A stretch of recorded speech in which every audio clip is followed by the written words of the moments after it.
Buenos días, señorías.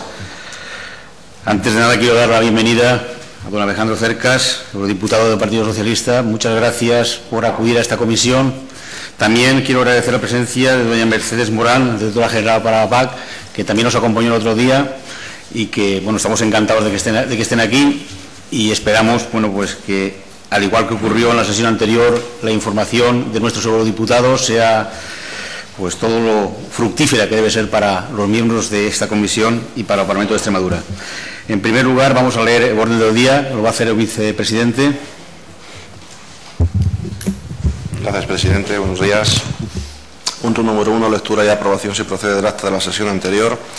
Y punto número 2, comparecencia de otras entidades o personas del ilustrísimo señor don Alejandro Cercas Alonso, eurodiputado por el Partido Socialista, a los efectos de informar ante la Comisión de Asuntos Europeos sobre las políticas que se están siguiendo en el marco de la Unión Europea y que afectan a Extremadura en todo lo que hace referencia a la política agraria comunitaria, a políticas de transporte y a políticas de empleo, formulada por una quinta parte de los miembros de la Comisión pertenecientes al Grupo Parlamentario Socialista. Muchas gracias, señor vicepresidente. En primer lugar, y por un tiempo, bueno, ya sabéis que estas comisiones, la flexibilidad en el tiempo, rige, puesto que lo que nos interesa realmente es la información. Primero voy a dar la palabra al portavoz del Grupo PSOE Regionalista para que introduzca la petición de comparecencia de don Alejandro Cercas, por un tiempo, ya digo, que, bueno, aproximadamente... perdón, el acta de la sesión anterior se supone que van recibido sus señorías y que está correcta, no hay ninguna, ¿no? La damos por aprobada y pasamos pues a la introducción de la comparecencia por parte del portavoz del Grupo PSOE Regionalista. Gracias, presidente. Buenos días, señorías. Buenos días, señora Durán.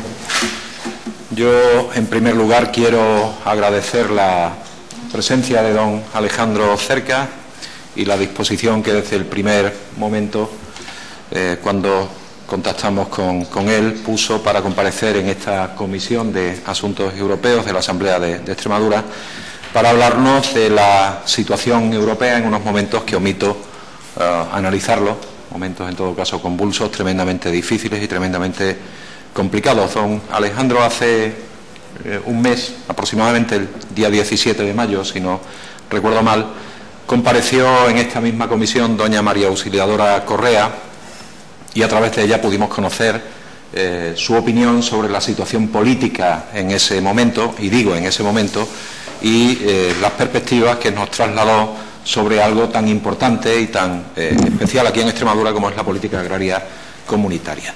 Un mes más tarde, yo afirmo que el escenario europeo ha cambiado en tan solo un mes, ha cambiado en materia económica, lo que parecía imposible hace tan solo un mes, hoy no solo es posible, sino que estamos diciendo que si hemos acabado o se ha parado aquí, pero también políticamente y socialmente la situación europea en tan solo un mes ha evolucionado y ha cambiado.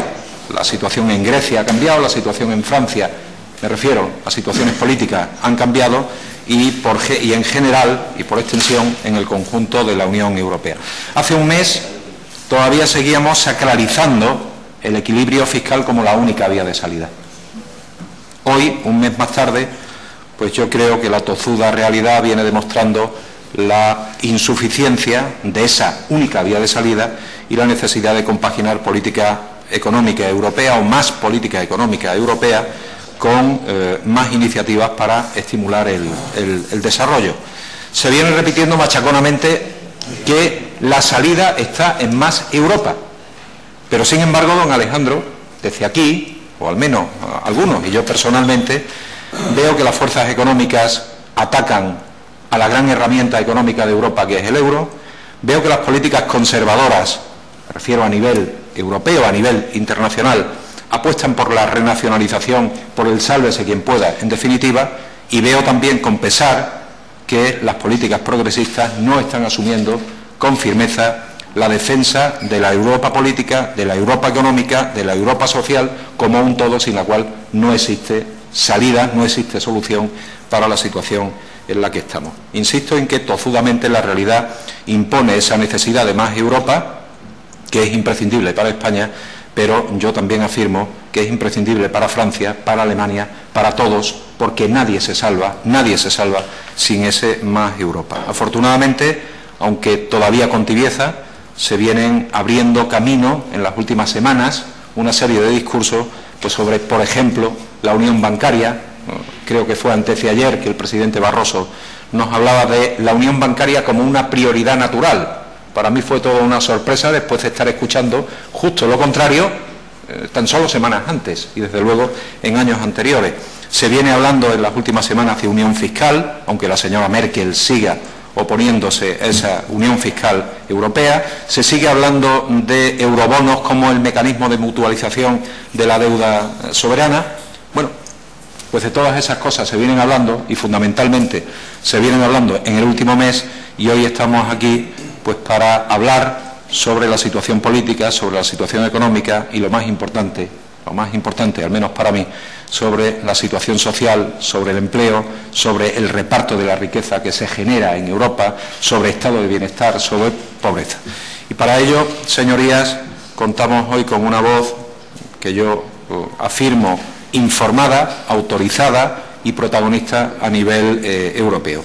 Yo creo que va a ser interesante conocer su opinión, informada, como digo, sobre estos temas y sus previsiones sobre los próximos pasos que hay que dar. Y los próximos pasos, creo que hay un paso clave y fundamental, y don Alejandro le agradeceríamos que nos diera su opinión sobre qué previsiones, qué cabe esperar, qué desearíamos, pero también qué es posible esperar del próximo 28 y 29 de junio en esa cumbre que desde mi grupo parlamentario calificamos como histórica para Europa. Reitero el agradecimiento a don Alejandro Cercas, europarlamentario extremeño, miembro de la Comisión de Empleo y Asuntos Sociales del Parlamento Europeo y miembro de la Delegación para las Relaciones con Canadá del Parlamento Europeo. Creo que es una persona que hoy puede aportar una serie de informaciones que en nuestro devenir parlamentario y para nuestra acción política regional puede significar una información importante, una opinión importante para centrar nuestra actividad en ese entorno general europeo. Pues nada más y muchas gracias. Muchas gracias, señor portavoz. Don Alejandro Cercas, tiene usted la palabra. El tiempo que está estimado en el reglamento es de 15 minutos, pero en como he dicho al principio, esta comisión, y más cuando son comparecencias, pues lo que hacemos es ser muy flexibles, con lo cual, con toda tranquilidad, puede hacer usted su exposición.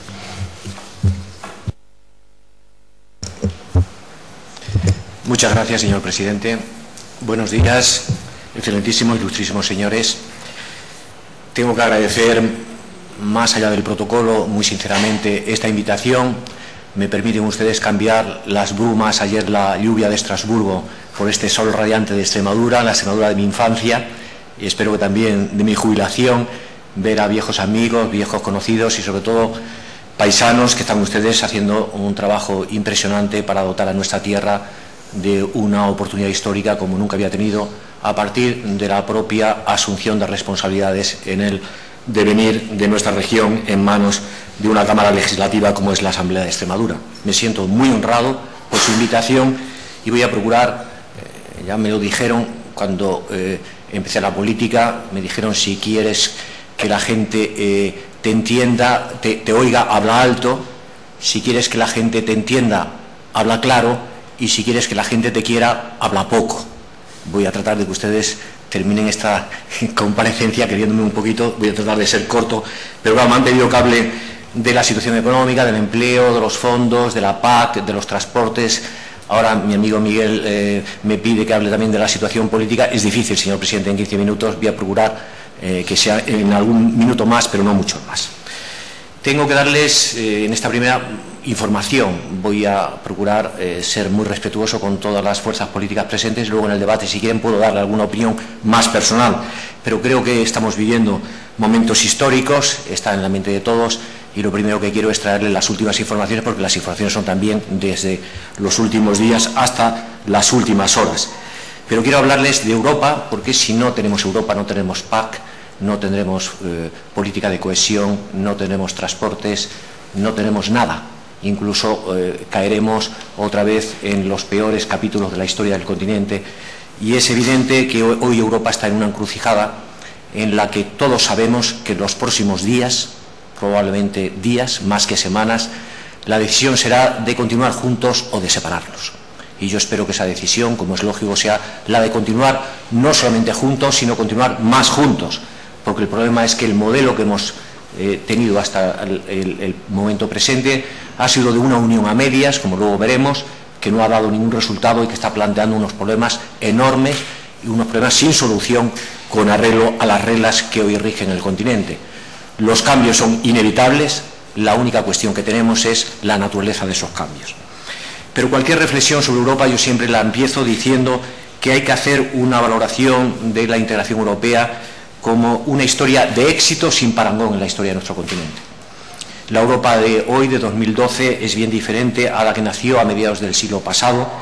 Hoy es el mayor área de riqueza económica del mundo, la principal potencia comercial, el primer donante de ayuda internacional y la única que está comprometida con una política de integración social y la única que está comprometida con una política también de sostenibilidad en el tiempo, haciendo frente a las amenazas del cambio climático.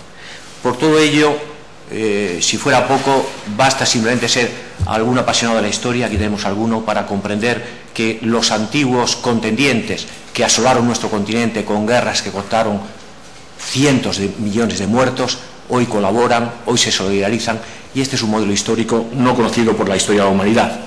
En el caso de España, además, precisamente la semana pasada conmemorábamos los 60 años de lo que entonces se llamó el Contubernio de Múnich y que no fue otra cosa que la reunión de los federalistas españoles, los federalistas europeos, que querían que España entrase en Europa.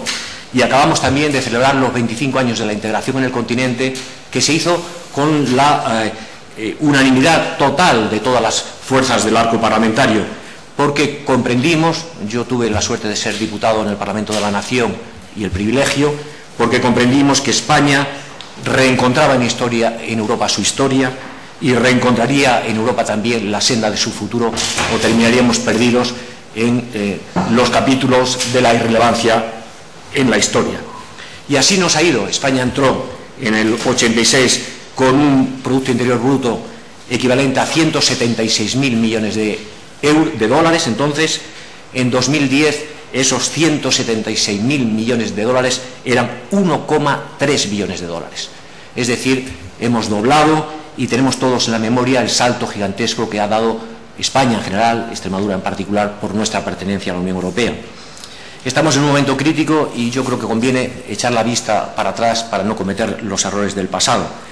Y la crisis está demostrando, como decía el portavoz socialista, las importantes debilidades de la Unión Europea. La implantación de la moneda única del euro y la liberalización de la circulación de capitales no fueron acompañados por el establecimiento de una supervisión financiera europea. El pilar económico de la Unión también ha presentado fallos e insuficiencias en su funcionamiento. Incluso la implementación de la política monetaria ha sido muy deficiente. No se ha sabido adaptar a las circunstancias de cada país y no ha ido acompañada con instrumentos que mitiguen los problemas y los desequilibrios derivados. Europa ha tenido una sola moneda, pero han sido tales los desequilibrios de productividad, tales los desequilibrios entre las naciones, que está estallando el modelo económico.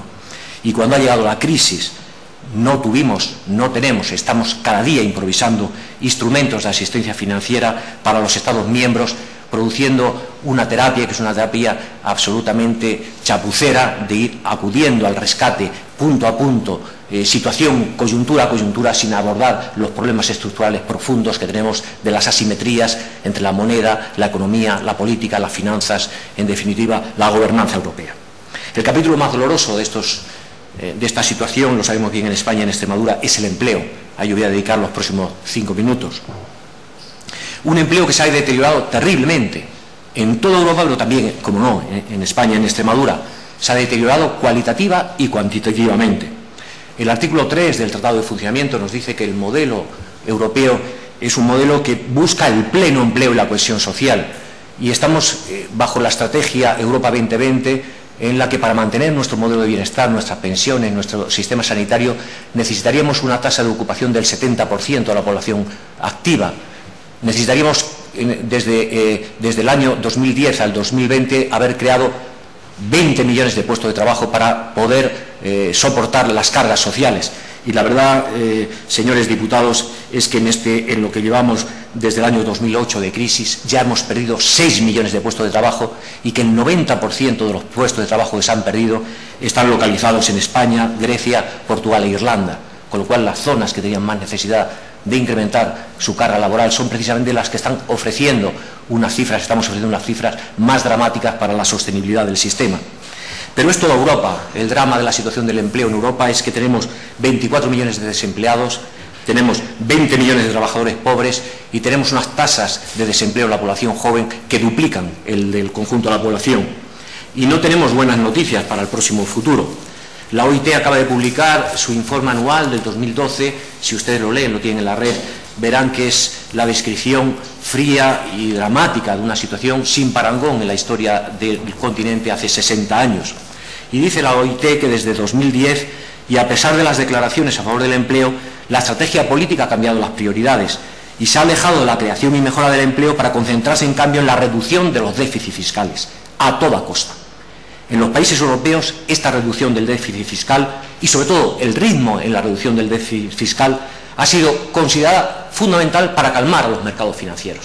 Pero el problema es que no hemos calmado a los mercados financieros. Estas expectativas no han sido satisfechas. En los países que han aplicado la austeridad, y han sido todos, pero también el nuestro, lo que se ha producido una liberalización tremenda de las relaciones laborales, pero lo que se ha producido es que se ha frenado el crecimiento económico, que se ha incrementado la destrucción de empleo y la destrucción de las calidades en el empleo y que se ha incrementado la deuda de estos países. O sea que el fracaso no puede ser un fracaso más notable después de 4 años de seguir incidiendo en una política que no nos conduce más que al desastre. Como decía también el diputado socialista, el señor Bernal, afortunadamente algo parece que empieza a cambiar. El día 17 de abril la Comisión ha producido una comunicación, que es la manera que tiene la Comisión de decir a los diputados y al Consejo las orientaciones políticas, y por primera vez empieza a hablar de un cambio en el que, junto a la política de rigor y de austeridad, se empieza a conjugar el verbo o el concepto del crecimiento y del empleo de calidad. Y la Comisión está proponiendo ya un plan de acción muy importante para que se creen empleos en la economía ecológica. Tenemos una enorme capacidad de creación de empleo. Se calculan que 5 millones de puestos de trabajo se pueden crear, aunque también es verdad que se destruyen en otras ramas de la producción. En el sector de la asistencia sanitaria y social, y yo les pido, como diputado europeo, no como miembro del Partido Socialista, que revisen cuidadosamente, porque precisamente la asistencia sanitaria y la asistencia social es uno de los yacimientos de empleo más importantes en un momento en el que la población envejece, que las necesidades sociales son más altas y que salvar los sistemas de ayudas y los sistemas sanitarios no solamente tiene un efecto enorme de carácter social en la población beneficiaria, sino que tiene un efecto inducido enorme también en la actividad económica de nuestros países. Y abordar un verdadero mercado de trabajo, aquí en Extremadura, además, con la cercanía de Portugal, podría ser también muy interesante.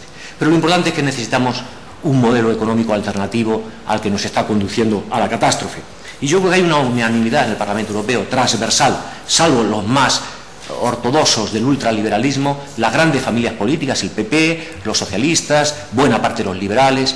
Estamos absolutamente convencidos que hay que construir un paradigma urgente en las próximas semanas para salir de este agujero, sobre 3 ejes.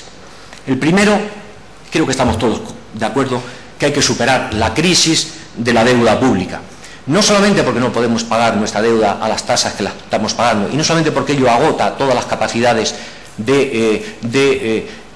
incluso de sacrificio de la nación.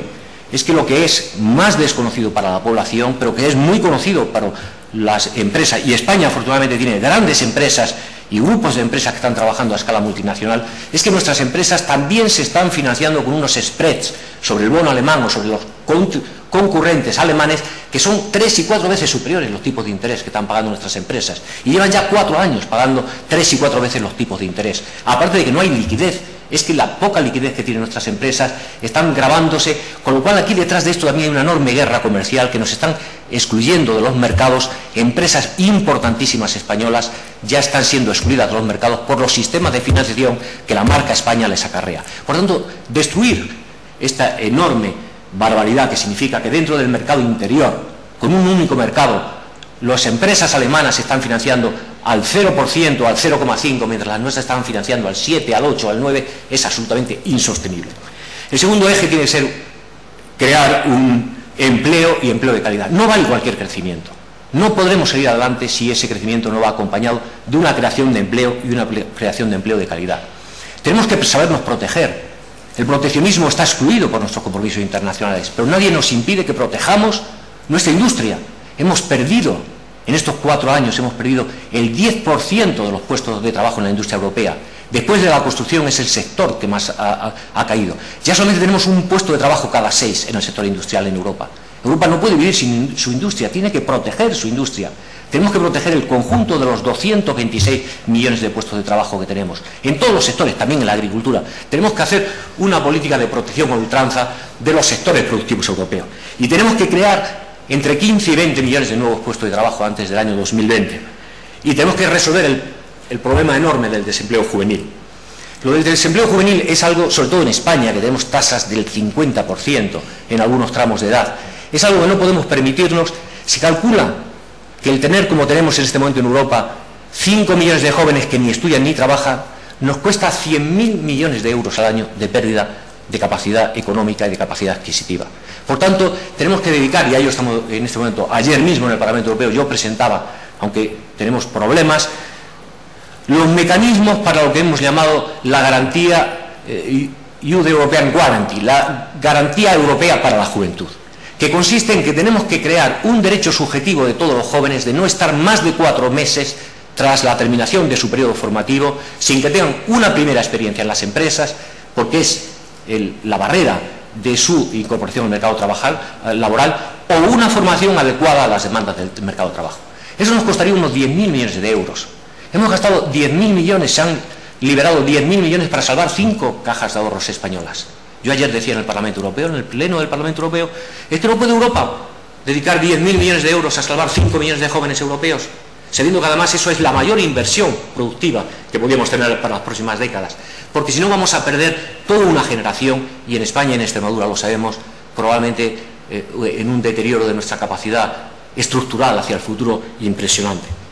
El tercer eje va a ser una política fiscal más justa y conveniente. Yo creo que más allá de las divisiones partidarias, todo el mundo sabemos que no podemos tener la mano más larga que la manga, que no podemos hacer nada si no tenemos recursos públicos.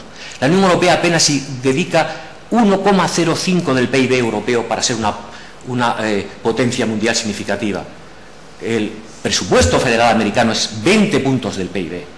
No podemos dedicar un punto para dedicar 0,30 céntimos del PIB a la agricultura, 0,35 céntimos a la política regional, prácticamente 0,2 céntimos a la investigación y al desarrollo, programas Galileo, etcétera, etcétera. Europa necesita tener, sobre todo cuando los estados estamos constreñidos por políticas de austeridad, es Europa la que tendría que tener un presupuesto mucho más razonable, con recursos propios, no dependiendo de la aportación de los estados miembros, para poder hacer las políticas que los estados miembros no llegan.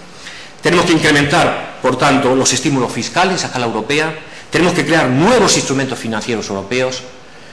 Yo sé que ha costado trabajo, pero se va abriendo camino la idea de la tasa de transacciones financieras.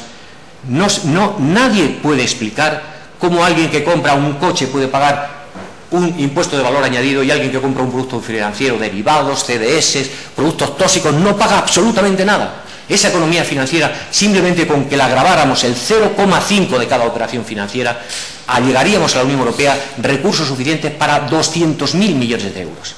Estamos proponiendo en el Parlamento Europeo una tasa equivalente al 0,05 de las transacciones financieras. Nos daría 60.000 millones de euros, que nos vendría muy bien para sacar adelante todo esto. Voy más deprisa, señor presidente, porque ya casi he consumido 10 minutos, un cuarto de hora, y me queda más de la mitad. Pero está en la mente de todos, sobre todo los españoles, la necesidad inmensa que tenemos de tener un banco central digno de tal nombre. No podemos haber renunciado al banco emisor y haber renunciado al Banco de España como prestamista de último recurso sin tener un banco europeo que cubra esas funciones.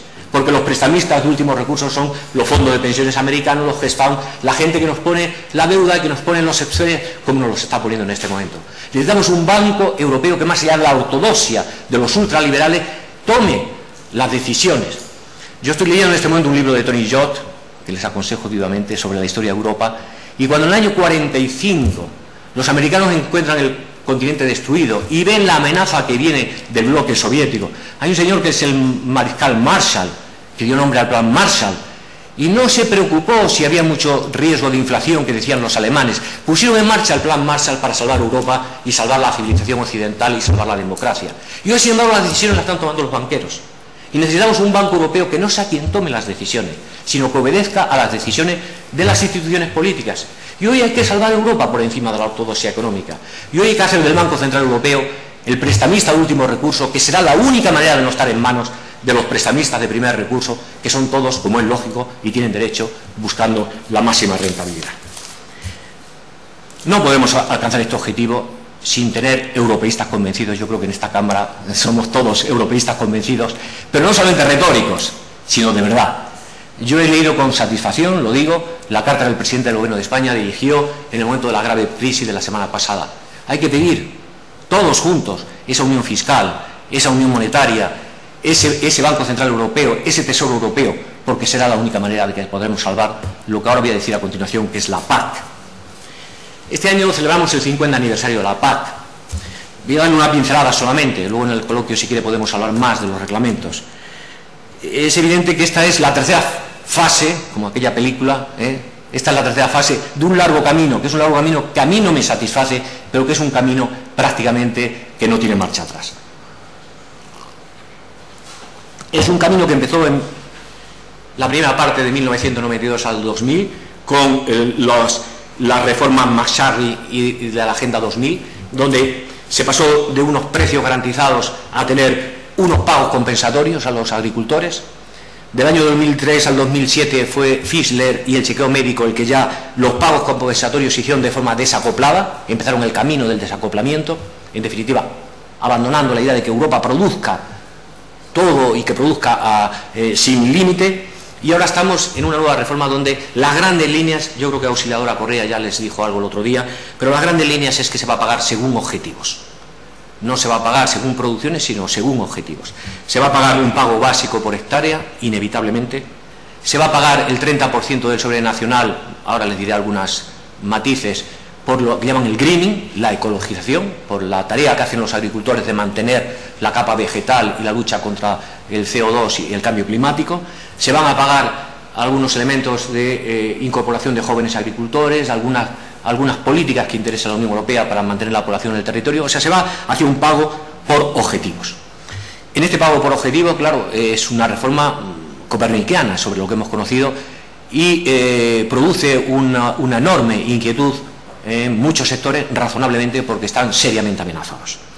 Tenemos una reforma por primera vez con codecisión en el Parlamento Europeo, es decir, no va a ser solamente el Consejo, los gobiernos, sino que van a ser también los diputados, y tenemos un proceso muy largo, muy complicado, porque está unido a las perspectivas financieras, y los diputados hemos dicho que mientras no sepamos tampoco de las perspectivas financieras no daremos el ok ni a la política de cohesión, si luego me da tiempo de contarla, ni a la política agraria. Se sigue persiguiendo la seguridad alimentaria, pero, y esto es muy difícil de explicar aquí, pero lo mismo que nosotros tenemos nuestra perspectiva, hay que ver que somos 27 países, y los países que no tienen agricultura, porque hace un frío del carajo arriba y no tienen agricultura, y lo que tienen es industria, y lo que están es en el contexto de su política industrial, y además están pagando los agricultores, ponen condiciones a esa. Y ellos lo que están preocupados es del cambio climático, lo que están preocupados es del mantenimiento de los ecosistemas. Entonces, inevitablemente en Europa no tenemos más que dos opciones: o rompemos la baraja y nos vamos, o negociamos hasta la saciedad. Y Europa se construye en la negociación y en la transacción. Y entonces nosotros en ese momento estamos tratando de salvar los muebles y vamos a intentar, ya lo hemos conseguido, no partimos de cero, ya hay 2 informes del Parlamento Europeo donde ya hemos demandado un periodo transitorio, cuanto más largo mejor, para pasar del sistema que tenemos en este momento de pago único a los sistemas de pagos por objetivos que van a venir después, que nos solucionen el problema de la ganadería sin tierra, porque este sistema de pago por hectárea nos deja totalmente inermes a sectores productivos importantísimos, por ejemplo el que hay en Extremadura, de los ganaderos que no tienen tierra. Eso tendrá que arreglarse.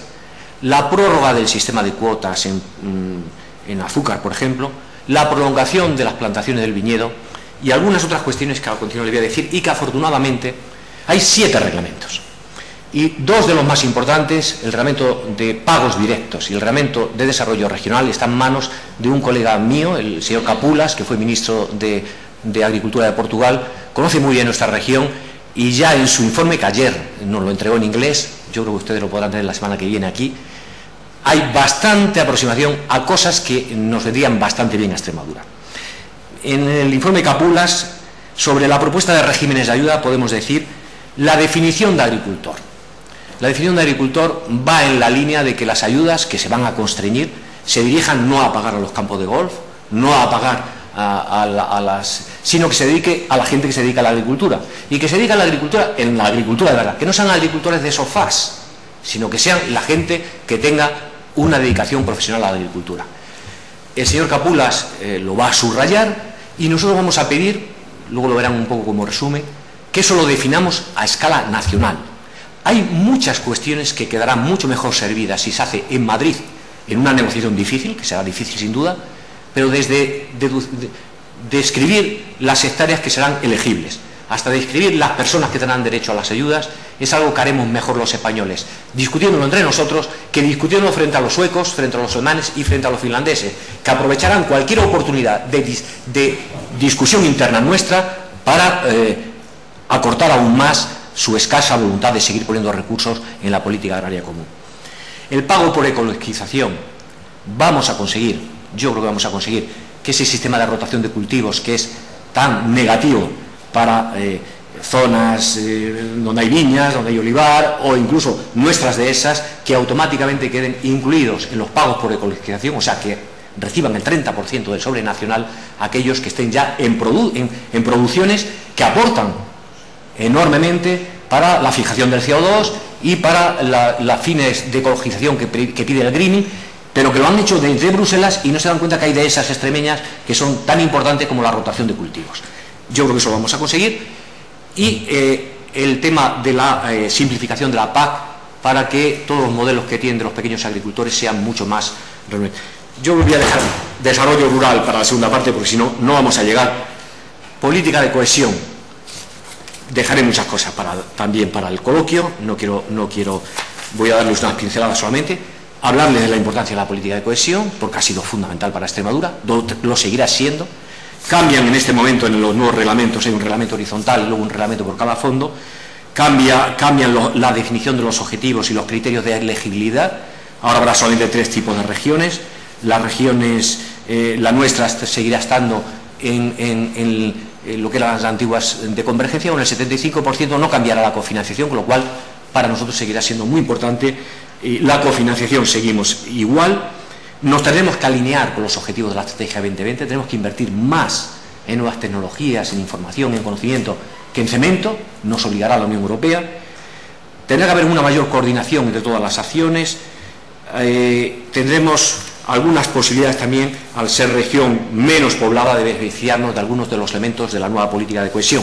Y quiero señalarles simplemente, porque creo que estamos dando una batalla importante los diputados españoles, tenemos una amenaza muy grande, y es que la Comisión y los sectores más ultras del Parlamento pretendían incorporar una macrocondicionalidad a la política de cohesión, es decir, que los países que no cumplieran con los compromisos asumidos en los programas de estabilización hubiera una penalización de que no llegasen fondos estructurales a esos países. Esa batalla la hemos dado en el Parlamento, en el reglamento horizontal, la estamos ganando. Tenemos una mayoría en el Parlamento, vamos a impedir la condicionalidad macroeconómica, que se llama, es decir, condicionar la recepción de los fondos estructurales al cumplimiento de la política de cohesión. Transportes. Una palabra, porque además yo sé que esto no es un tema muy pacífico aquí, pero información.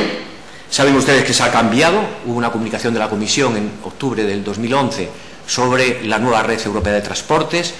Lo que antes fue una política más inconesa, había 30 ejes, se ha quedado reducido a 10 corredores, se ha hecho una nueva aproximación. Eso que fue el año pasado una política simplemente anunciada, ya se ha concretado. Se ha concretado en 2 reglamentos que han tenido lugar en los consejos de febrero y el día 7 de julio, que ha sido el consejo más preocupante para nuestros deseos. Y a partir de 2014 la red europea, sobre todo la de ferrocarriles, constará de 2 elementos. Habrá una red principal, que es la que tendrá las ayudas de lo que llaman en español el mecanismo Conectar Europa, 32.000 millones para la red principal de ferrocarriles, y luego habrá una red global. Esa red principal de ferrocarriles tiene que estar construida antes de 2030, y a esa red principal, que será el sistema nervioso del mercado interior, se va a unir la red global de todas las comunicaciones ferroviarias. Esa red principal va a unir 83 grandes puertos de Europa, 37 aeropuertos, 15.000 kilómetros de líneas adaptadas de alta velocidad y 30 grandes proyectos transfronterizos. La mala noticia es que nuestro eje 16, no está en esa red principal. Tengo aquí las comunicaciones del Consejo de Ministros del día 7 de julio en Luxemburgo, también la documentación oficial del Ministerio de Fomento de España, y es una pena porque el eje 16 efectivamente hubiera descongestionado los flujos a través de los Pirineos, hubiera cumplido muy favorablemente los compromisos de reducción del CO2, habría cohesionado el territorio conectando Sines y Algeciras a través de toda Europa con Toulouse y París, y además tenía ya hecho el 75% ya de la estructura. El problema grave, que yo siempre me pareció que era casi irresoluble, es que en la metodología de la nueva red europea de transportes, los corredores tenían que comprometer 3 modos de transporte, tenían que comprometer a 3 países y a 2 fronteras.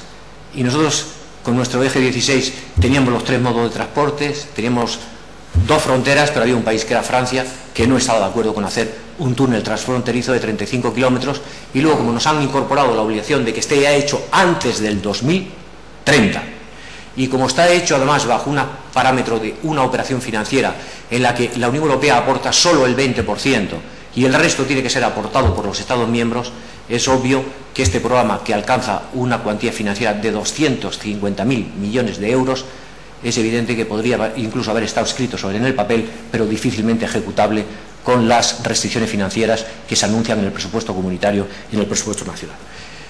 Esto está aprobado en el Consejo. El eje 16 no está en los anexos de las guidelines ni está en los anexos del mecanismo financiero, pero este es un documento que ahora tiene que ir al Parlamento. Llegarán los reglamentos al Parlamento el mes de julio, lo discutiremos en la Comisión de Transportes, lo discutiremos en el Pleno, el Parlamento es colegislador, vamos a hacer el último intento. Pero es un intento que yo no quiero alimentar esperanzas vanas. Yo veo bastante difícil que esta decisión sea una decisión que tenga marcha atrás, aun cuando la esperanza es lo último que se pierde, y yo creo que tenemos que seguir todos unidos defendiendo hasta el final el eje 16, pero como le digo, el problema es que si ya otras cuestiones, como han sido nuestras conexiones ferroviarias de alta velocidad con Lisboa, que están no solamente en los mapas, sino que están financiadas y tienen dificultades por la cofinanciación de los países que incorporan sus recursos, pues esto otro, que ni siquiera está pintado en el mapa, difícilmente, salvo que ocurran cosas importantes y definitivas, podríamos verlo como algo que está en el ambiente. Quiero concluir. Me he pasado solo 10 minutos.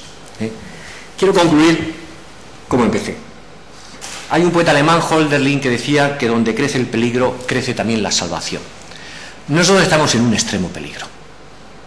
No puedo enmascarar la preocupación ante ustedes para decirle que probablemente este es el momento más delicado de la historia de Europa. El momento más delicado, pero Europa ha sido capaz de evolucionar y ha sido capaz de hacer frente a todos los riesgos. Y este es un riesgo de vida o de muerte. Y yo estoy completamente convencido y esperanzado que, a pesar de que ayer incluso hay una intervención de la canciller Merkel muy preocupante en el Parlamento alemán, pero yo estoy absolutamente convencido que al final la racionalidad se va a imponer. Nosotros, desde luego, y creo que hablo en nombre de todos los colegas españoles, desde luego de los socialistas, nosotros queremos que Europa siga adelante, queremos que Europa sea fuerte y que sea eficaz. Nosotros no estamos cansados de Europa, yo no estoy cansado de Europa, al contrario, yo quiero más y mejor Europa. Y no quiero una Europa que se esconda, sino quiero que sea una Europa que aparezca en esta era de la globalización, porque tenemos todo el derecho y toda la obligación de enseñar nuestro modelo al mundo. Una Europa que actúe y que no arrastre los pies como lleva haciendo hace 4 años, que dé respuestas ambiciosas y completas sin someterse al ritmo del que va más despacio o al ritmo que nos marcan desde el otro lado del Atlántico. Pero necesitamos una economía sana. Sin una economía sana que nos proporcione estabilidad, crecimiento y sostenibilidad, no podremos hacer nuestras grandes ilusiones. Se han dado ya algunos pasos en esta dirección. A veces incluso somos contradictorios. Nos molesta cuando dicen que nos gobiernen desde Bruselas. En Bruselas somos nosotros también. Es inevitable que haya un gobierno desde Bruselas, porque no será un gobierno que sea democrático, sí, que eliminemos los cuellos de botella, los déficits democráticos que hay en Bruselas, pero el futuro va a tener que ser más integración o la desintegración total. Y más integración significará que tenemos que ser controlados, vigilados, dirigidos, no por otros, sino por nosotros mismos, en una esfera supranacional que será Bruselas. Necesitamos más integración económica, necesitamos más integración fiscal, porque si no nuestra moneda no tiene salida.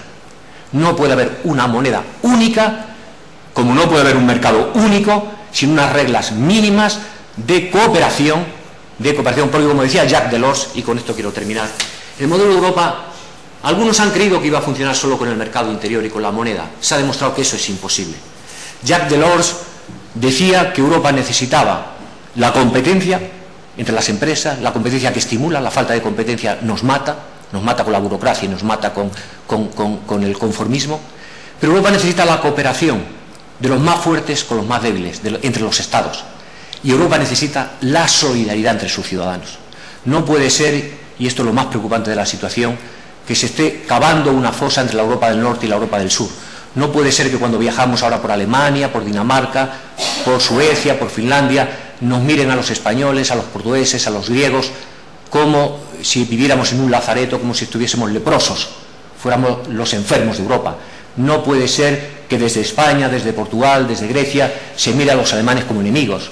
Esa fosa terrible que se está construyendo entre los ciudadanos está rompiendo la solidaridad entre los ciudadanos. Por eso, señoras y señores diputados, reiterando mi agradecimiento, espero que mi intervención aquí sirva para que todos volvamos a comprender racionalmente que somos una generación que tenemos que ganarnos el pan que nos comemos y que nosotros hemos heredado una historia mucho mejor que la de nuestros padres y de nuestros abuelos, pero que tenemos la obligación de dejársela también limpia y clara para nuestros hijos y para nuestros nietos. Muchas gracias. Muchas gracias, señor Cercas. Ahora vamos a intervenir los grupos de menor a mayor por un tiempo de 10 minutos, que es lo que dice el reglamento. Seremos también flexibles, lógicamente, y luego el señor Cercas podrá responder a los grupos en función de, no sé si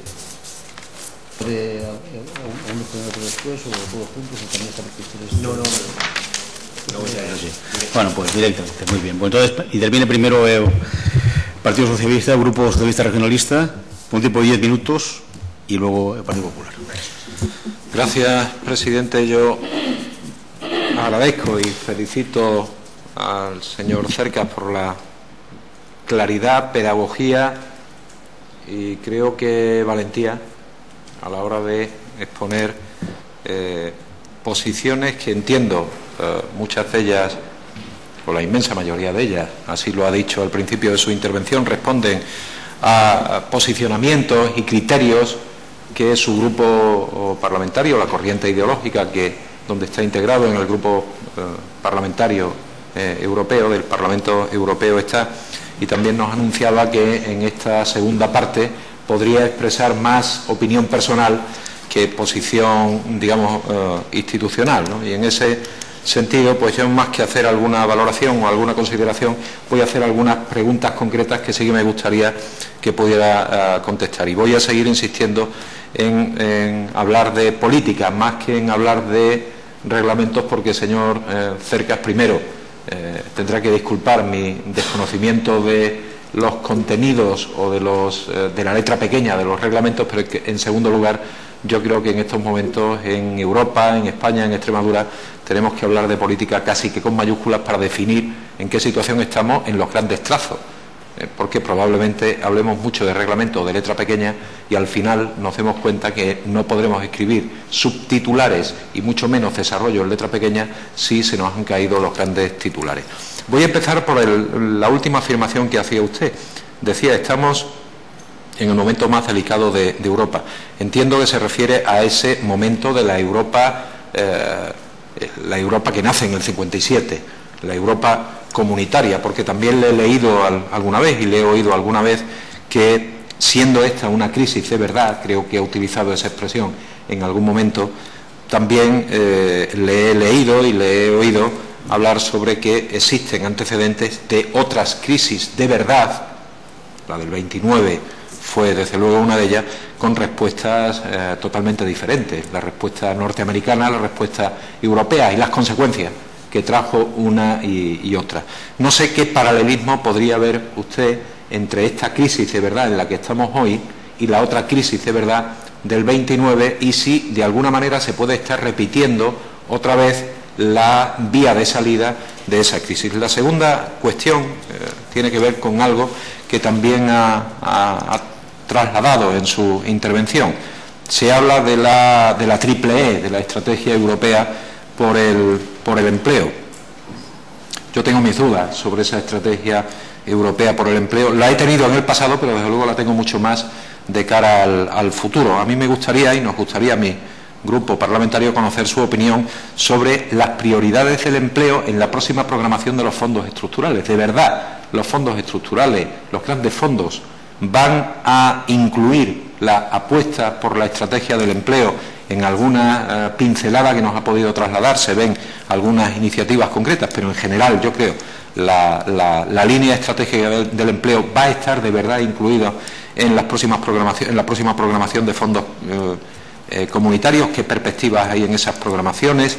¿Es posible que dentro de esa estrategia exista de verdad un pacto de crecimiento en Europa o es impensable en estos momentos ir en esa dirección? La tercera cuestión tiene que ver con una opinión que creo que es compartida por todas las personas que estamos en esta comisión y creo que por usted también, porque lo ha expresado así. Europa no se sostiene ya sin una evolución rápida que tiene que ir o hacia más Europa o hacia la desintegración, pero la situación actual no aguanta mucho más.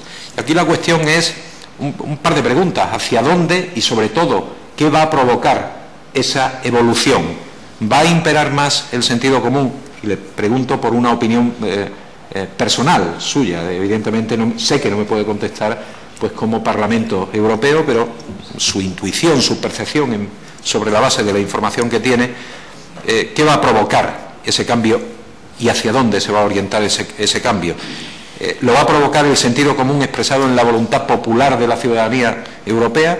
¿Lo va a provocar el miedo al estallido social o lo va a provocar la involución nacionalista? ¿Hasta dónde cualquiera de esos tres factores puede llegar a influir en el cambio? La cuarta y penúltima pregunta sería conocer también su opinión sobre hasta dónde está aprovechándose esta crisis por parte de determinados colectivos a nivel europeo y a nivel internacional. A nivel foráneo, fuera de Europa, cómo se está aprovechando la crisis para atacar el euro y qué consecuencias está teniendo fuera del euro, y a nivel interno, cómo se está aprovechando en Europa la crisis para minimizar el papel de la política como la gran herramienta que defina el modelo de sociedad en el que los europeos y europeas queramos vivir, y cómo se está aprovechando también internamente la crisis para minimizar o transformar el actual estado de bienestar europeo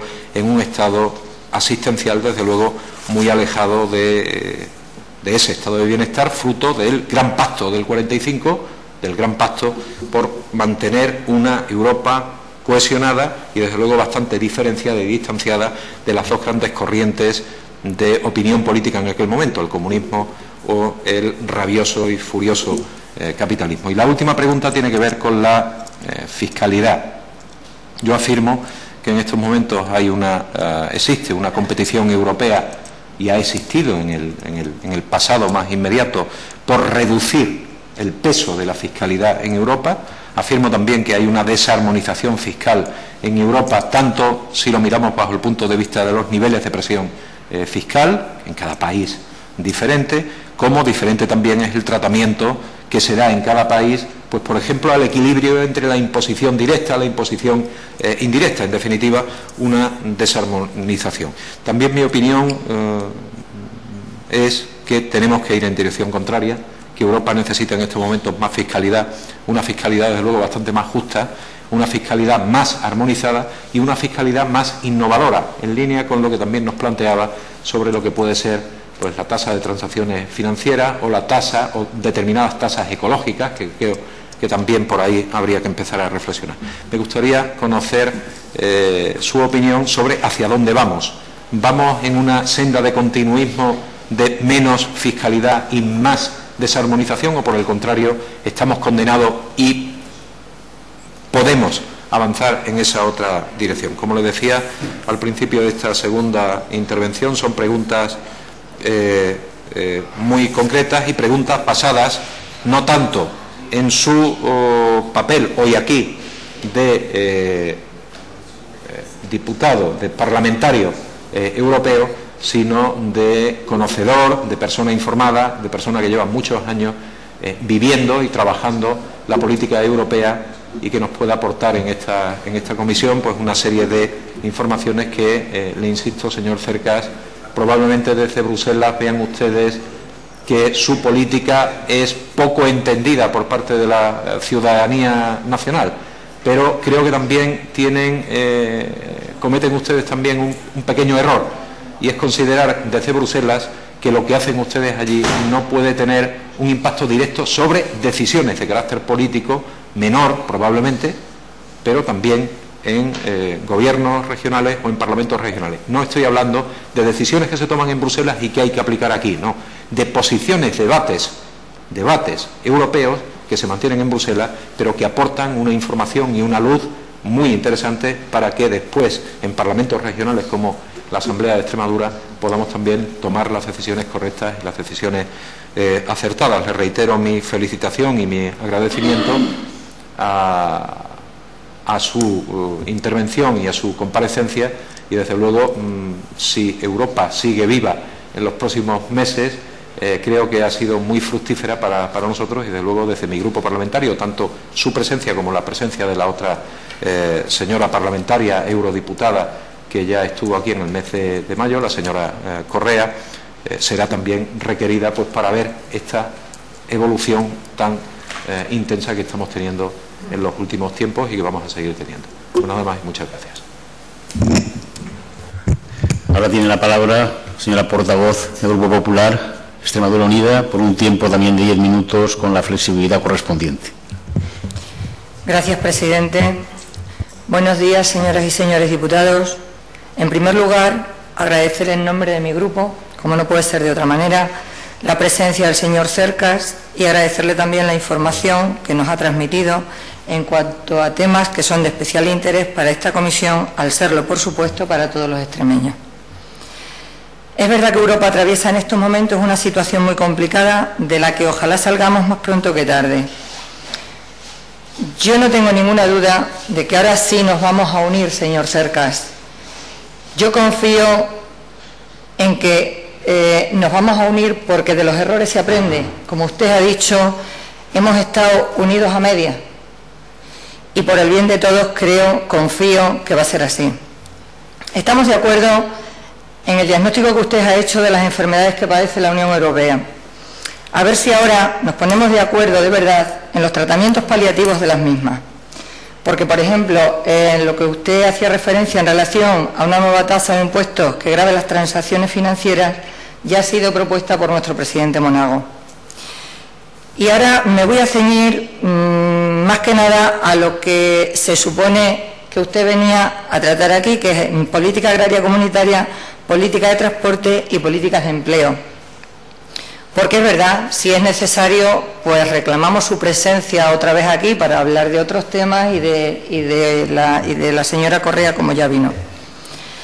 Bien, la Comisión Europea ha presentado un documento de trabajo de sus servicios denominado Elementos de un marco estratégico común 2014-2020, aplicable a efectos del Fondo Europeo de Desarrollo Regional, el Fondo Social Europeo, el Fondo de Cohesión, el Fondo Europeo Agrícola de Desarrollo Rural y el Fondo Marítimo y de la Pesca, con el objetivo de facilitar el desarrollo de contratos de asociación y programas operativos y de imprimir una mayor coherencia a los fondos MEC.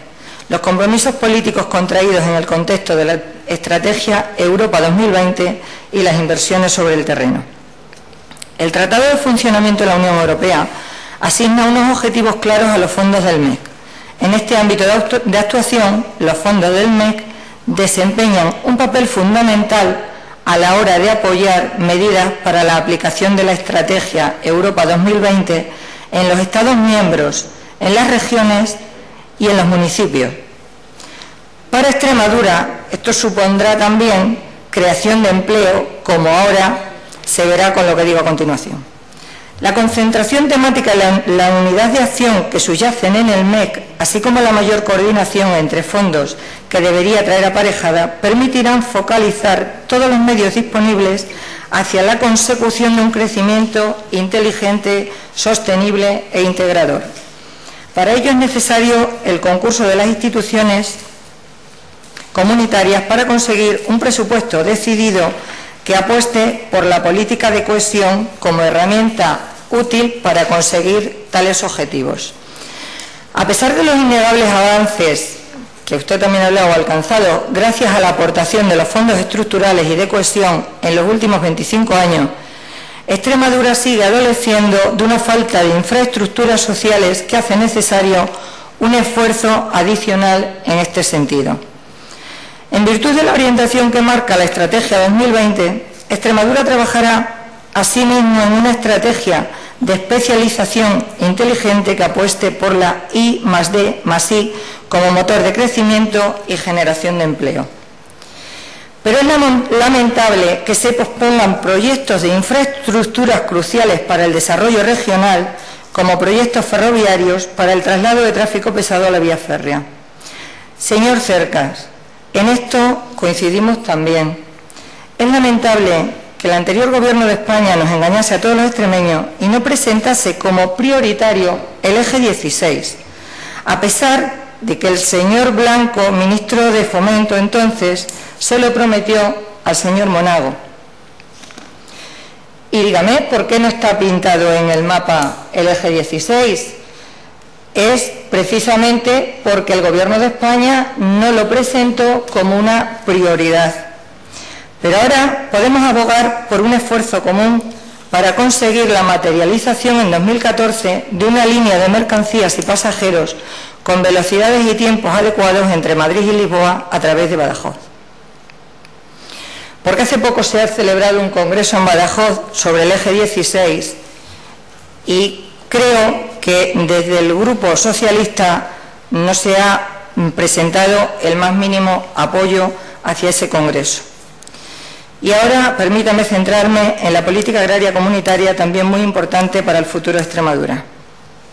No voy a enumerar todos los aspectos controvertidos que plantea y que de llevarse a cabo perjudicarían seriamente la economía de los agricultores y ganaderos extremeños y de Extremadura en general, como usted bien ha dicho. Y si me lo permite, señor Cercas, le voy a hacer una pregunta. ¿Por qué el anterior Gobierno de España y de Extremadura no presentó ni una sola enmienda al borrador de política agraria comunitaria que le tuvieron desde el año 2010 hasta su publicación en el 2011? ¿No sería porque no existía el Ministerio de Agricultura? Porque ustedes, a quien se encomendaron, esperaban que algún país miembro, algún otro país miembro, hiciera enmiendas que nos pudieran beneficiar. Y, señor Cercas, permítame hacer un pequeño recordatorio a una ministra excepcional como fue Loyola de Palacio, de 1996 a 1999, que demostró tener empuje, coraje y dedicación absoluta al sector agrario de nuestro país. Con ella se consiguieron la mayor parte de las reivindicaciones de este sector. Por ejemplo, la ayuda comunitaria directa a la renta de nuestros agricultores y ganaderos en 1999 ascendió de 5.470 millones de euros, un 40% más que en 1996. La ayuda comunitaria a la modernización de las estructuras agrarias y a la política de desarrollo rural alcanzó 1.115 millones de euros, el 68% más que en 1996. Como consecuencia de la buena negociación del paquete agrario de la Agenda 2000, se obtuvo otros 600 millones de euros adicionales. En aceite de oliva se incrementó la cantidad nacional garantizada en el 21,5%, llegando a 760.000 toneladas. Se consiguen por primera vez las subvenciones para la aceituna de mesa. Los derechos de plantación de viñedo aumentaron en 17.355 hectáreas. Se corrigió al alza el rendimiento histórico medio de los cultivos herbáceos. Se consiguió la ampliación de 603.674 a 713.999 las cabezas de terneros con derecho a prima comunitaria. Se incrementó la prima anual por vaca nodriza desde 145 euros por cabeza a 330 euros.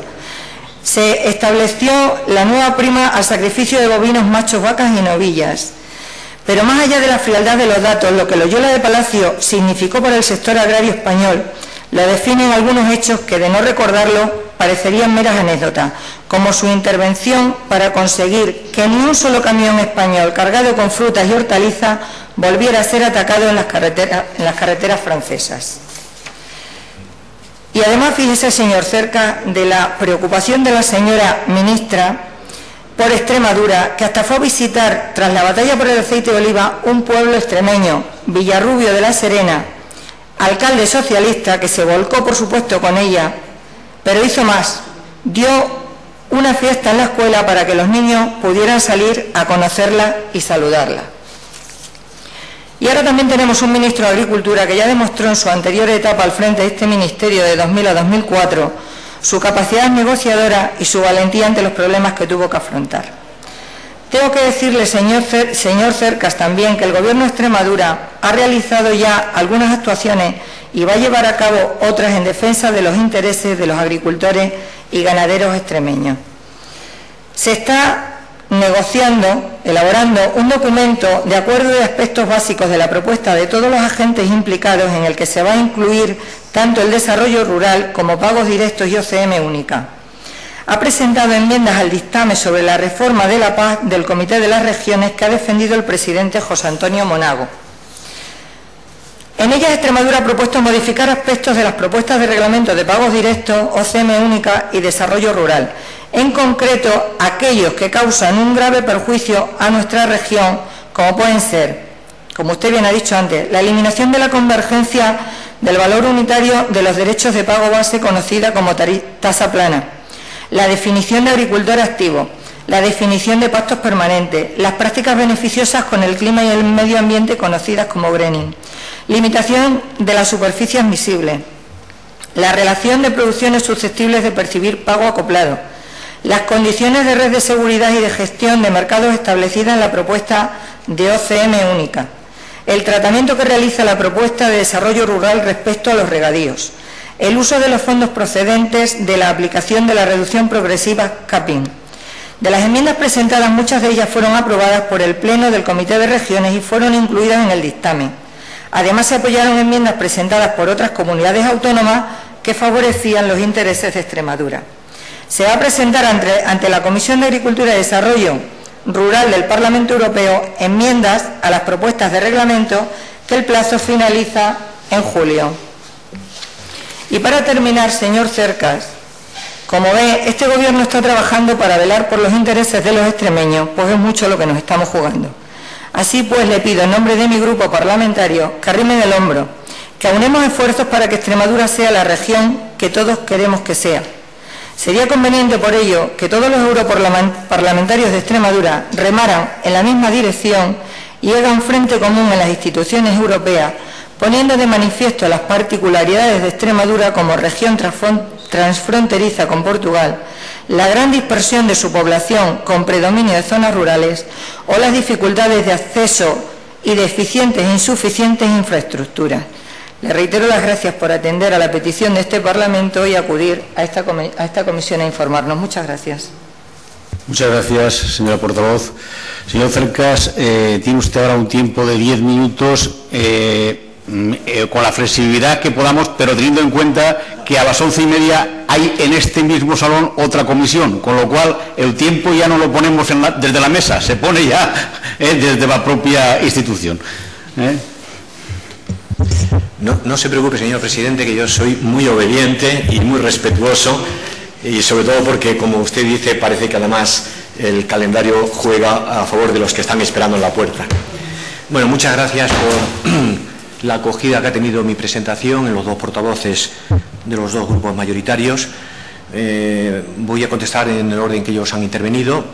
El señor Bernal me ha hecho una serie de preguntas, luego continuaremos en el bar porque hay temas muy interesantes que no tendré tiempo de contestar, pero efectivamente, como usted dice, esta crisis, ha hablado de la crisis, del empleo, de la evolución, de la fiscalidad, la crisis. Efectivamente, esto se parece bastante, porque también fue la crisis del 29, fue una crisis que empezó siendo una crisis financiera, una crisis del mercado de valores, y hubo dos respuestas. La respuesta que hubo en Estados Unidos fue el New Deal. El presidente Roosevelt tomó los criterios políticos necesarios para un enorme programa de relanzamiento de la economía americana y una situación que la hemos visto en las películas, del drama de los millones de parados. El Estado tomó en sus manos las responsabilidades y abordó aquella situación y creó pues lo que luego ha sido el Estado del Bienestar, de alguna manera, en la versión europea. La otra alternativa fue Alemania. El canciller alemán, llevado por la ortodoxia de las instituciones financieras alemanas, hizo un programa de austeridad fiscal con terapias muy parecidas a las que estamos conociendo en este momento, de reducción de déficit, de corte de programas públicos, etcétera, etcétera. Alemania pasó a tener un 30% de paro, una situación de drama, y abrió las puertas al nacionalsocialismo. Millones de obreros alemanes dejaron de creer en el sistema económico y en el sistema político, en el sistema democrático, y se lanzaron en manos de los demagogos, en ese caso hubo también de extrema izquierda. Se partió entre la extrema izquierda, en fin, toda la historia de la República de Weimar, que deberíamos recuperarla para aprender, y que no hay que coger un avión, irse a Atenas y ver lo que está pasando en Atenas, donde los partidos centrales, veremos a ver, ojalá no sea así el domingo, pero están siendo laminados y excluidos del horizonte político, mientras discuten entre ellos, pero por la extrema derecha y por la extrema izquierda. Por tanto, la trampa de la austeridad en Alemania la condujo, y en cambio el programa New Deal de Roosevelt produjo unas consecuencias totalmente distintas. Sobre el empleo, pregunta usted si los fondos futuros va a tomar en consideración qué modelo. Bueno, el modelo es muy claro, el modelo va a estar en los fondos. Aprovecho para la portavoz, no recuerdo su nombre, lo siento mucho. No, Paloma, no, apellido sí. Lo que decía la señora López, efectivamente, los reglamentos horizontales, lo que ella ha dicho, nosotros tenemos una opinión sobre ese reglamento horizontal. El reglamento está en manos de un diputado del PP que se llama COSAC, y vamos en esa orientación que usted ha dicho. Queremos ligar que esos fondos comunitarios trabajen en la orientación de la Agenda 2020, porque Europa, y este es un debate que sería más largo, no tenemos tiempo, pero Europa necesita un crecimiento sostenible, pero no cualquier crecimiento. Necesita un crecimiento sobre actividades que hoy está globalizado el mundo. Hace 10 años estábamos compitiendo con 400 millones de trabajadores que estaban en el mundo occidental, Estados Unidos, Canadá, Europa y poco más. Está el Imperio Soviético, los chinos, el agujero de África, pero hoy el capitalismo se ha globalizado. Ahora hay 4.000 millones de trabajadores y millones de empresas en China, en la India, en Indonesia, en todo el mundo globalizados, trabajando en el mismo mercado con las mismas reglas y sin restricciones de transportes, de comunicaciones, y a su servicio las nuevas tecnologías de la información. Entonces, Europa en ese modelo global no tiene más remedio que asumir el reto de la excelencia, el reto de la investigación, lo ha dicho también la señora López, de la educación. Por eso yo creo que es un error enorme que se estén recortando un programa de investigación, desarrollo, porque es el futuro, se está cortando el futuro, y cuando vienen esas orientaciones de Bruselas son absolutamente equivocadas porque son contradictorias. Pero los fondos, lo que son los ejes temáticos, lo que es la orientación de los fondos, va en la dirección de un modelo alternativo, un modelo que sea de alto valor añadido, no de bajos costos, de bajos precios, de bajos salarios, sino al contrario. Un modelo donde Europa solo podrá ganar en la excelencia, y si pierde en la excelencia será barrida por competidores a escala global que siempre van a producir con salarios más bajos, con producciones más bajas, con elementos más bajos. Sobre la evolución, bueno, pues estamos en un parto. La evolución, de aquí va a salir algo. O sea, ya el business as usual que dicen los ingleses se terminó. Aquí sale algo. O sale un monstruo o sale algo que sea diferente. Yo creo que la necesidad va a primar sobre el egoísmo. Pero de momento es más el egoísmo lo que estamos viendo en las cancillerías, y en lugar de... Es difícil para los países que se van bien decir, yo estoy pagando mi deuda al 0%, incluso con tasas negativas, ¿por qué voy a pagar mi deuda al 2%? Mutualizando la deuda con los griegos, con los españoles, ese tipo de argumentos, cuando vemos el tipo de egoísmo que a veces tenemos en nuestra propia nación, cuando vemos que no quieren solidarizarse regiones más ricas con regiones más pobres, ¿cómo nos llama a sorpresa de que en Europa se estén produciendo los mismos hechos? Yo creo que el virus de la insolidaridad es el que está matando a Europa. Antes lo he dicho en frase de Delors, no habrá Europa. No habrá si cada uno miramos para nosotros, si no somos capaces de salir de nuestro pequeño mundo para entender que vivimos en el mundo de todos y que esto no suma 100, suma más de 100 y que unos todos contra todos vamos a perder todos. Pero la evolución, yo espero que sea si no por virtud, que sea por necesidad, que la evolución sea hacia los Estados Unidos de Europa. Ese fue el modelo del año 52 de Robert Schuman y de los padres de Europa. Empezaron con la economía, pero sabiendo que terminaría siendo la política. Pero no quieren.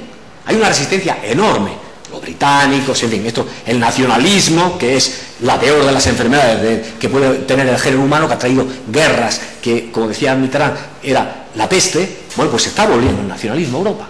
Está volviendo Cameron, antes de ayer, en la Cámara de los Comunes, en Londres, volvía otra vez a decir que no aceptarán que haya una unidad bancaria en Europa porque ponga en riesgo, en este momento, el monopolio de la City londinense y ponga reglas a la City de Londres, que es la primera industria.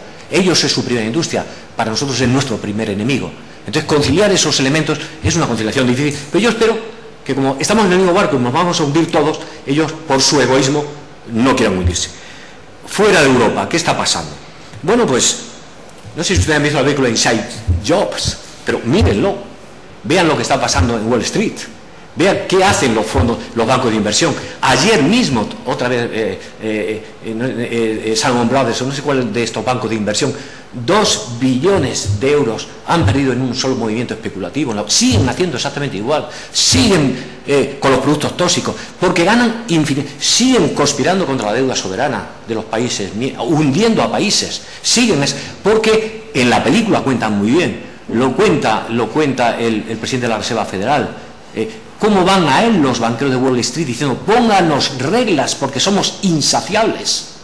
La batalla por maximizar los beneficios en la banca financiera, que es 80 veces la economía financiera respecto a la economía real, ha sustituido a la economía real y están en esa locura de la especulación financiera, de ganar más, y ellos mismos dicen, pónganos límites porque terminaremos muriendo.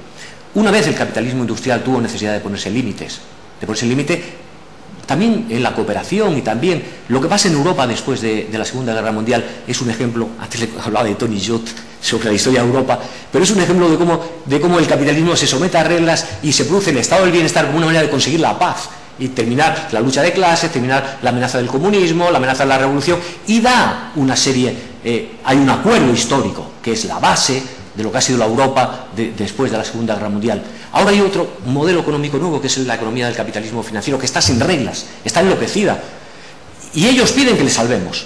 Pero el problema es que no tenemos alternativa política y estamos todavía muy lejos de tener el liderazgo para decir, igual que hubo un Keynes, igual que hubo una serie de gente que puso la base sobre otra manera de producir y de distribuir la riqueza, ahora esto ha estallado y está fuera de control. Eso es lo que hay en el otro lado de América. En el otro lado de América también está la administración americana muy preocupada, porque cuando caiga Europa caerá América. Y sobre todo porque, me quedan todavía 2 minutos, presidente, sobre todo es que a mí me ha dado una enorme, yo soy un privilegiado de alguna manera porque el ser parlamentario europeo estamos viendo la jugada con una amplitud de miras, no solamente lo que pasa en Europa, sino que viajamos mucho por el mundo. Basta solamente si ustedes pudieran conocer lo que está pasando en la India, lo que está pasando en China, vean el mundo que está emergiendo. Ese es el mundo que hoy es importante en el G20, ese es el mundo que hoy es importante. Europa creemos que somos el centro del mundo, ya somos la periferia del mundo, ya es Brasil es más grande que Europa. Ya en este momento nosotros o nos unimos o seremos totalmente irrelevantes a escala mundial. Pero ya no es solamente Europa, es el mundo occidental. Estados Unidos es la mitad de Europa. Y Europa es, en este momento, la mitad de la India. Y tenemos la mitad de ingenieros que tiene la India, la mitad de institutos tecnológicos, etcétera, etcétera. O sea, es tal la necesidad que tenemos de Europa por nosotros y por el mundo occidental, o alguien nos va a sustituir. La gente se suicida a nivel individual y las civilizaciones también se han suicidado en la historia. Y la civilización europea y la civilización occidental o toma conciencia del riesgo que tiene o se suicidará. O sabemos cooperar o nos suicidaremos. Y luego haré alguna referencia también sobre lo que nos pasa en España. O sabemos cooperar, señores diputados, o nos suicidaremos. Los partidos constitucionales, o sabemos cooperar y sabemos estar a la altura del reto histórico, o si no nos perderemos en la pequeña batalla partidaria, en la pequeña batalla regional o provincial o local. Y hoy es un reto inmenso. Y esta era un poco mi pretensión viniendo hoy aquí a Mérida, decirle, señores, el mundo está viviendo unas circunstancias históricas. Nosotros tenemos unas responsabilidades políticas. La fiscalidad, pues es exactamente lo mismo. No podremos hacer nada de esto sin la fiscalidad. Antes hemos hablado de la crisis del 29, de Keynes.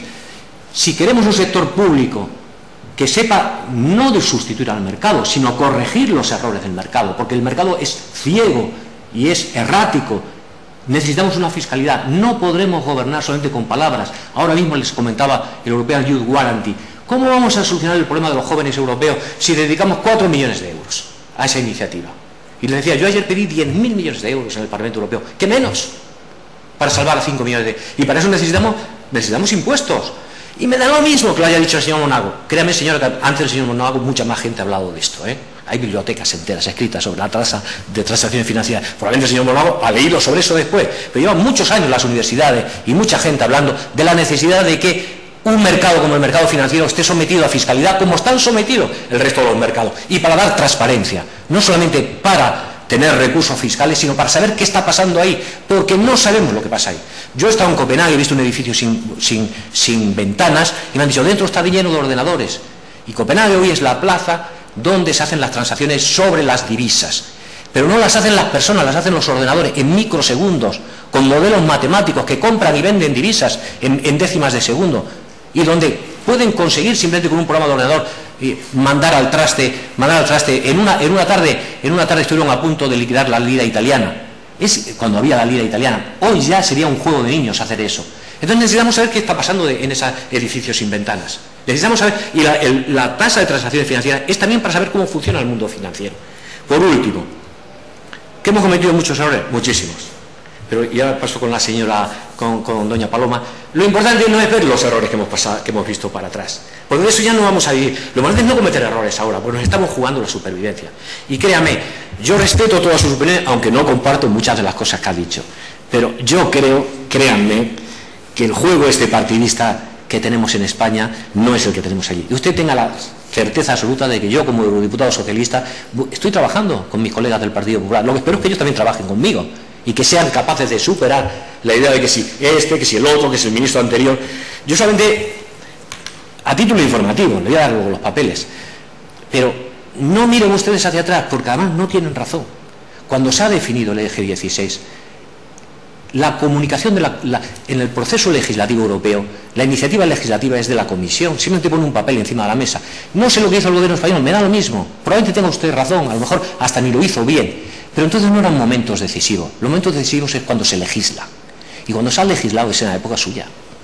Y yo tengo aquí, y además no lo voy a usar, tengo el documento oficial del 7 de julio, que ha sido el Consejo Decisivo de Transporte. Pero es que tengo la nota del Ministerio de Fomento Español, y el Ministerio de Fomento Español dice los ejes que han entrado dentro de la facility esta europea y lo que está ya en este momento. Y aquí está muy claro cuáles son los ejes. El corredor mediterráneo, el corredor atlántico, y se felicita de ello. El corredor atlántico, donde está la velocidad, la alta velocidad, Lisboa-Madrid, pero no está el eje 16. Y dice, y es literatura del Ministerio de Fomento de la semana pasada, y dice que la señora ministra ha conseguido la inclusión, que estaba fuera, en la época de Pepe Blanco también estaba fuera, y ha incluido en la red básica, tras la petición de España, del tramo de ferrocarril noroeste Madrid-Vigo-Coruña y del Madrid-Palencia-Gijón. Pero no dice nada el eje 16. Aquí ha decidido el Consejo. Lo otro fueron opiniones. Probablemente a lo mejor hasta tiene usted razón, pero ese fue un momento preliminar al proceso legislativo. La Comisión no legisla, la Comisión hace papeles, hace iniciativas. Los que legislan es el Consejo, que es la Cámara Alta, donde están los Estados, y legisla el Parlamento. El Consejo ya está sentenciado. El Consejo de España ha dado el visto bueno a esto, y se ha dado el 7 de julio de 2012. Ya sabe usted quién está en el gobierno en ese momento. Solamente porque me va a preguntar usted, yo le contesto a esa pregunta. Y si quiere, sigo contestando otras preguntas, pero eso es Créame que esa es la verdad. Y con eso no me desdigo de lo dicho antes, me da lo mismo. Lo importante ahora no es lo que hicimos, lo importante ahora es quién está de ministro o quién está de presidente. A mí lo que me importa es cómo vamos a estar dentro de 10 años, dentro de 20 y dentro de 30. Y espero, y estoy seguro, no solamente lo espero, estoy seguro, que el Gobierno de España, que hoy tiene una reunión, sea capaz, y nosotros aceptamos el liderazgo del ministro de Agricultura, porque es el ministro español. Y nosotros esperamos que estemos unidos en Bruselas. Y nosotros esperamos que luego las diferencias que tengamos las tengamos aquí en Madrid, pero no en Bruselas. Y yo espero, señora diputada, y le garantizo la lealtad de los diputados socialistas. Espero, ya no lo tengo tan seguro, pero espero, con gran esperanza, que el Gobierno de España también entienda que nosotros somos importantes, que nuestro punto de vista, por lo menos, ser escuchados y que podamos sacar adelante un gran proyecto para Extremadura, para España, para Europa y yo creo que también para el mundo. Muchas gracias. Señor Cercas, encantado de que haya estado aquí en esta comisión. Espero que a lo largo de esta legislatura, tanto usted como nuestra otra eurodiputada extremeña vengan y nos expliquen qué es lo que está pasando en Europa, porque nosotros dependemos, Extremadura depende muchísimo de las políticas europeas, más de lo que la gente sabe y cree. Y en estos momentos, muchas gracias por su presencia y sin otro particular se levanta la sesión.